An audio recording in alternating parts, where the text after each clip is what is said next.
Dans The Key, vous menez l'enquête et tentez de résoudre l'affaire avant les autres joueurs. Répartissez toutes les cartes face cachée, code couleur visible, au milieu de la table. Chaque clé permet de résoudre une affaire épineuse différente. Choisissez une clé et posez-la au milieu des cartes. Chaque joueur reçoit un porte-document qu'il place devant lui comme un paravent, ainsi qu'un dossier d'enquête qu'il pose à l'abri des regards derrière le paravent. Chaque joueur prend aussi un feutre. Le carton de solution reste dans la boîte pour commencer. Et la partie peut déjà commencer. Tout le monde mène l'enquête en même temps. Les 3 affaires doivent être résolues simultanément. Qui a volé quoi et comment le voleur a-t-il pris la fuite? Seul celui qui a identifié les 3 coupables et les circonstances exactes peut remporter la partie. Lorsqu'on annonce « L'enquête est ouverte », chaque joueur prend rapidement une carte au milieu de la table. Vous pouvez identifier les cartes qui vous seront utiles en fonction de leur verso. Le code de couleur indique l'affaire pour laquelle le témoignage est utile. Ne prenez donc que des cartes dont le verso porte la couleur de la clé sélectionnée. Les autres cartes comportent des témoignages inexploitables. Les points d'enquête vous indiquent l'importance de l'indice. Plus ce chiffre est élevé, plus l'indice est intéressant. Mais attention, c'est le joueur qui résout correctement l'affaire avec le moins de points d'enquête qui remportera la partie à la fin. En plus, vous pouvez voir sur le verso de la carte s'il s'agit d'un témoignage ou d'une carte laboratoire. Les icônes sont particulièrement importantes. Elles vous indiquent s'il s'agit d'indices sur le coupable, l'heure du délit, l'objet volé, le moyen de prendre la fuite ou encore auquel des 3 vols l'indice se rapporte. Dès que vous avez pris une carte et l'avez retournée, vous devez interpréter l'indice au dos. Si vous avez pris une carte avec un témoignage, vous tentez de l'exploiter.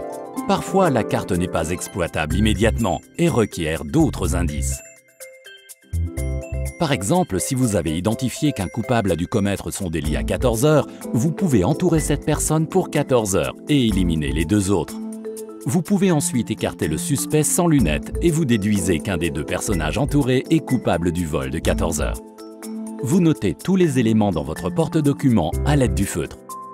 Si vous avez pris une carte de laboratoire, vous essayez d'associer une empreinte digitale, un objet ou l'image de vidéosurveillance à une personne. Cela peut s'avérer complexe. Vous aurez alors peut-être besoin de votre dossier d'enquête pour comprendre ces indices. Posez ensuite toutes les cartes que vous avez tirées derrière votre paravent.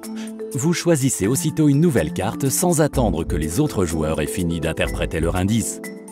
En vous servant des témoignages et des analyses de laboratoire, vous pourrez écarter de plus en plus d'hypothèses jusqu'à avoir clairement identifié les 3 voleurs.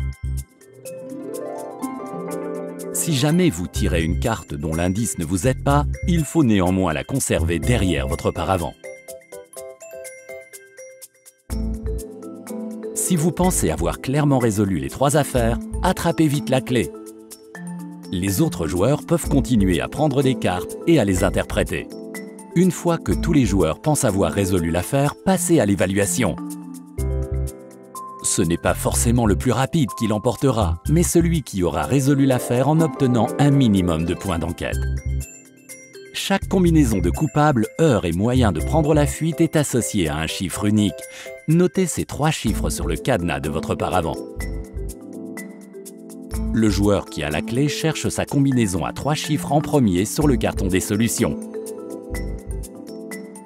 Si ce nombre s'y trouve, il enfonce sa clé dans le carton puis le retourne. Si le verso du cadenas est de la même couleur que la clé, il a bien résolu l'affaire. Si le joueur qui a pris la clé a trouvé la bonne solution, il doit se débarrasser d'une de ses cartes qui vaut le moins de points d'enquête, ce qui lui procurera un avantage lors du décompte des points. Si le cadenas n'est pas de la bonne couleur, l'enquêteur s'est trompé et c'est au tour du joueur suivant de vérifier si sa combinaison fonctionne. Dès que vous avez déterminé la bonne combinaison, les choses deviennent captivantes, car il se peut que plusieurs joueurs aient résolu l'affaire. Tous les joueurs qui ont trouvé la bonne combinaison comptent leurs points d'enquête. Le joueur qui a le moins de points d'enquête a le plus de flair et a résolu l'affaire avec le plus d'habileté. Il gagne la partie. Si personne n'a résolu l'affaire, ne baissez pas les bras et commencez à résoudre l'affaire suivante sans plus tarder.